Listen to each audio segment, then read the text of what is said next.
राधे राधे। जय जय श्री राधे। श्री हरिवंश। राधा वल्लभ लाल की जय हो। सभी संतों हरिभक्तों की जय हो। हमारे ठाकुर जी महाराज की जय हो। युगल जोड़ी सरकार की जय हो। जय श्री राधे। जय श्री हरिवंश। बहुत बहुत स्वागत है आपका हमारे चैनल में। हम ब्रह्म वैवर्त पुराण की कथा का श्रवण कर रहे हैं। कल तक हमने अध्याय 12 तक की कथा का श्रवण कर लिया था। आइए आज 28 अध्याय 13वें का श्रवण करते हैं, जिसका शीर्षक है ब्रह्मा जी के श्राप से उपबर्हण का योग धारणा द्वारा अपने शरीर को त्याग देना, मालावती का विलाप एवं प्रार्थना करना, देवताओं को शाप देने के लिए उद्यत होना, आकाशवाणी द्वारा भगवान का आश्वासन पाकर देवताओं का कौशिकी के तट पर मालावती के दर्शन करना। जय हो। जय श्री राधे। बहुत ही प्यारी ये जो पुराण है, इसकी जो कथाएं हैं वो बहुत प्यारी हैं और बहुत समझने वाली हैं, और कैसे भगवान की हर एक लीला अपने में पूर्ण होती है ये भी समझाती है, क्योंकि भगवान की लीलाएं कभी भी अपूर्ण नहीं है, वो पूर्ण है। हर एक लीला एक दूसरी लीला से जुड़ी हुई है और हर एक लीला के पीछे कुछ ना कुछ कारण है, कहीं ना कहीं कर्म और कहीं ना कहीं उसका फल। जो कर्म हमने किए हैं उन्हीं के फल हमको मिलेंगे। अच्छे कर्म करेंगे तो अच्छे फल मिलेंगे, बुरे कर्म करेंगे तो बुरे फल मिलेंगे। तो इसी बात को ध्यान में रखते हुए आइए हम आज की कथा का श्रवण करते हैं। सौती जी कहते हैं, शौनक, अपने यहाँ पुत्र जन्म के उत्सव में गंधर्वराज ने बड़ी प्रसन्नता के साथ ब्राह्मणों को नाना प्रकार के रत्न और धन दिए। समय अनुसार बड़े होने पर उपबर्हण ने वशिष्ठ जी के द्वारा परम दुर्लभ हरि मंत्र की दीक्षा पाकर दुष्कर तपस्या प्रारंभ की। एक समय की बात है, वे गंडकी के तट पर विराजमान थे। उन्हें युवावस्था प्राप्त हो चुकी थी। उस समय 50 गंधर्व कन्याओं ने उन्हें देखा। देखते ही वे सब की सब मोहित हो गईं। उन सब ने उपबर्हण को पति रूप में प्राप्त करने का संकल्प ले योग शक्ति से प्राणों को त्याग दिया और चित्ररथ गंधर्व के घर जन्म लेकर पिता की आज्ञा से उनके साथ विवाह कर लिया।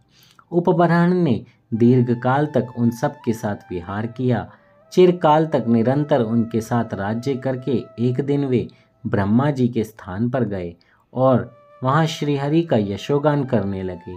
वहीं रंभा को नृत्य करते देख उपबर्हण के मन में वासना जाग उठी और उनका वीर्य स्खलित हो गया। इससे उनकी बड़ी हंसी हुई और ब्रह्मा जी ने उन्हें शाप देते हुए कहा कि तुम गंधर्व शरीर को त्याग दो और शूद्र योनि को प्राप्त हो जाओ। फिर समय अनुसार वैष्णवों का संसर्ग प्राप्त कर तुम पुनः मेरे पुत्र के रूप में प्रतिष्ठित हो जाओगे। बेटा, विपत्ति का सामना किए बिना पुरुषों की महत्ता प्रकट नहीं होती। संसार में सभी को बारी बारी से सुख और दुख प्राप्त होते हैं। ऐसा कहकर ब्रह्मा जी पुष्कर से अपने धाम को चले गए और उपबर्हण गंधर्व तत्काल उस शरीर को इस प्रकार से त्याग दिया।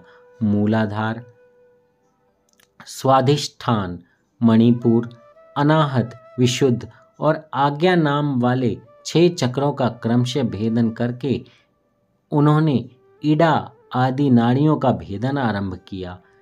इडा, सुषुम्ना, मेधा, पिंगला, प्राणहारिणी, सर्वज्ञान प्रदा, मन संयमनी, विशुद्धा, निरुद्धा, वायु संचारिणी, तेजः शुष्क करी, बल पुष्टि करी, बुद्धि संचारिणी, ज्ञान जृंभनकारिणी, सर्व प्राणहरा और पुनर्जीवनकारिणी,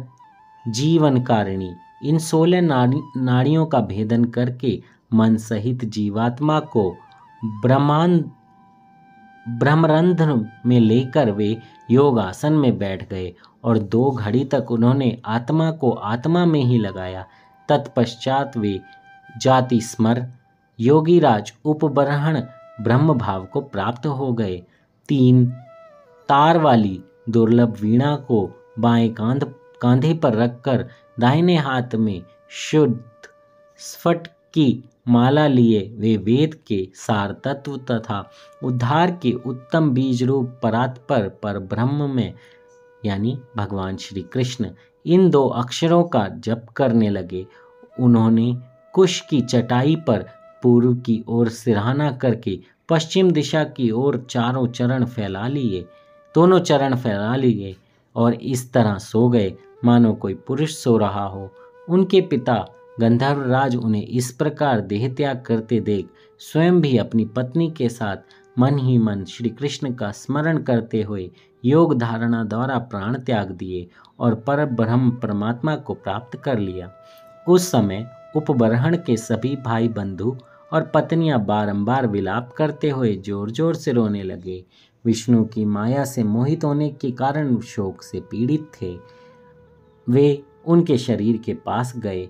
उपबरहण की 50 पत्नियों में जो उनकी परम प्रेयसी तथा प्रधान पटरानी थी, वह सती साध्वी मालावती अपने प्रियतम को छाती से लगाकर अत्यंत उच्च स्वर से रोदन करने लगी। भांति भांति से करुण विलाप करते हुए मालावती बोली, कमलोद्धव, ब्रह्मा जी का यह कथन है कि मुझे सती साध्वी कुलीन नारियों के लिए उनके पति के सिवा दूसरा कोई विशिष्ट बंधव नहीं दिखाई देता। अतः हे दिशाओं के स्वामी दिक्पालों, हे धर्म, हे प्रजापते, हे गिरीश शंकर, हे कमलकांत नारायण, आप लोग मुझे पतिदान दीजिए। ऐसा कहकर विरह से आतुर हुई चित्र रथ की कन्या मालावती वहीं उस दुर्गम गहन वन में मूर्छित हो गई। प्रियतम को अपने वक्षस्थल से लगाकर पूरे 1 दिन और 1 रात वह अचेत अवस्था में वहीं पड़ी रही। उस समय संपूर्ण देवताओं ने उनकी रक्षा की। प्रातःकाल फिर होश आने पर वह पुनः जोर जोर से विलाप करने लगी। उस सती ने श्रीहरि को संबोधित करके पुनः वहां इस प्रकार कहा। मालावती बोली, हे श्री कृष्ण, आप संपूर्ण जगत के नाथ हैं। नाथ मैं जगत से बाहर नहीं हूँ। प्रभु, आप ही जगत के पालक हैं, फिर मेरा पालन क्यों नहीं कर रहे हैं? यह पति और मैं इसकी स्त्री हूँ। इस प्रकार जो इदम और मम का भाव उत्पन्न होता है, वह आपकी माया की ही करामात है। आप ही सबके स्वामी हैं और ऐसा होना ही अधिक संभव है, क्योंकि आप ही सबके कारण हैं। कर्म के फल से गंधर्व उपबरहण मेरे प्रियतम पति हुए और कर्मवश ही मैं उनकी प्रियतमा पत्नी हुई।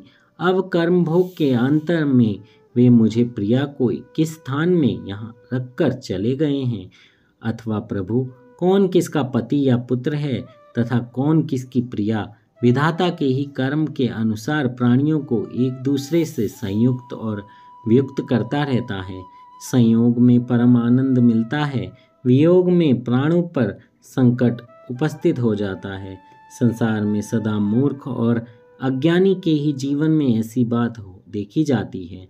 आत्माराम महात्मा के हृदय पर निश्चय ही संयोग वियोग का वैसा प्रभाव नहीं पड़ता। विषय नाशवान है, यह बात सर्वथा सत्य है।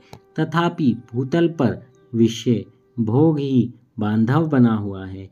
यदि विषय भोग को स्वयं त्याग दिया जाए तो वह सुख का ही कारण होता है, परंतु जब दूसरे लोग बलपूर्वक उसका त्याग करवाते हैं, वह दुखदायी जान पड़ता है। इसलिए साधु पुरुष महान से महान मनोवांछित ऐश्वर्य को स्वयं त्याग कर भगवान श्री कृष्ण के चरणारविंदों, जहाँ आपत्ति और विपत्ति की पहुँच नहीं है, सदा चिंतन करते हैं। ज्ञानवान संत पुरुष तो सर्वत्र हैं, परंतु भूतल पर ज्ञानवती स्त्री कौन है? अतः मुझ मूढ़ अबला को आप मनोवांछित पति प्रदान करें। मैं अमरत्व नहीं चाहती, इंद्रपद की इच्छा भी नहीं रखती, मोक्ष के मार्ग में भी मेरी कोई रुचि नहीं है। अतः आप मेरे इन श्रेष्ठ प्राण वल्लभ को ही मुझे लौटा दें, क्योंकि ये मेरे लिए धर्म, अर्थ, काम, मोक्ष चारों पुरुषार्थों की प्राप्ति कराने वाले श्रेष्ठ देवता हैं। जगदीश्वर, पृथ्वी पर जितनी भी स्त्रियां जातियां हैं, उनमें से किसी को विधाता ने इन गंधर्व कुमार के समान गुणवान पति नहीं दिया है। इसके अनंतर मालावती अपने स्वामी के गुणों का बखान करने लगी और अंत में सहसा कुपित हो नारायण, ब्रह्मा, महादेव और धर्म आदि समस्त देवताओं को संबोधित करके उन्हें श्राप देने को उद्यत हो गई। तब ब्रह्मा आदि देवताओं ने क्षीर सागर के तट पर जाकर भगवान विष्णु की शरण ली और मालावती के भीषण शाप से बचाने की उनसे प्रार्थना करी। देवताओं की प्रार्थना कर चुकने पर आकाशवाणी हुई, देवताओं, अब तुम लोग जाओ। यज्ञ के मूल हैं भगवान विष्णु, वे ही ब्राह्मण का रूप धारण करके मालावती को शांत करने और तुम लोगों को श्राप के संकट से बचाने के लिए जाएंगे। आकाशवाणी का यह कथन सुनकर सब देवताओं का हृदय प्रसन्नता से खिल उठा। सब के सब उत्कंठित हो कौशिक के तट पर मालावती के स्थान में गए। वहां पहुंचकर देवताओं ने उस सती मालावती देवी को देखा। वह रत्नों के सारभूत इंद्रनील आदि मणियों के आभूषण से उद्दीप्त हो भगवान लक्ष्मी की कला सी जान पड़ती थीं। उनके अंगों को अग्नि में तपाकर शुद्ध की हुई सुनहरी साड़ी सुशोभित कर रही थी। बहाल देश में सिंदूर की बेंदी शोभा दे रही थी। वह शरत काल के चंद्रमा की शांत प्रभा से प्रकाशित होती और अपने दीप्ति से संपूर्ण दिशाओं को उद्भासित करती थीं। पति सेवा रूप महान धर्म का अनुष्ठान करके चिरकाल से संचित किए हुए तेज से अग्नि की उत्तम एवं प्रज्वलित शिखा सी उद्दीप्त हो रही थी। पति के शव को छाती से लगाकर योगासन लगाए बैठी थीं। स्वामी की सुरम में वीणा को दाहिने हाथ में लिए हुई थीं। प्राण वल्लभ के प्रति भक्ति तथा स्नेह के कारण योग मुद्रा पूर्वक तर्जनी और अंगुष्ठ उंगलियों के अग्रभाग से शुद्ध स्फटिक मणि की माला धारण किए थी। मनोहर चंपा की सी अंग कांति बिंब फल के सुदृश अरुण ओष्ठ और गले में रत्नों की माला शोभा पाती थी। वह सुंदरी 16 वर्ष की सी अवस्था से युक्त तथा नित्य सुस्थिर यौवन से संपन्न थी। वह सती अपने स्वामी के शव को बारंबार शुभ दृष्टि से देख रही थी। इस रूप में मालावती को देखकर उन सब देवताओं को बड़ा विस्मय हुआ। वे सभी धर्मात्मा और धर्म भीरु थे, अतः क्षण भर भी वहां अपने को छिपाए खड़े रहे। जय हो। जय श्री राधे। श्री हरिवंश। आज की कथा यहीं पर विश्राम लेती है। इससे आगे का प्रसंग हम कल सुनेंगे। जय जय श्री राधे। श्री हरिवंश। राधा वल्लभ लाल की जय हो। कथा कहने में मुझसे कोई त्रुटि हुई हो तो क्षमा कीजिएगा। जय श्री राधे।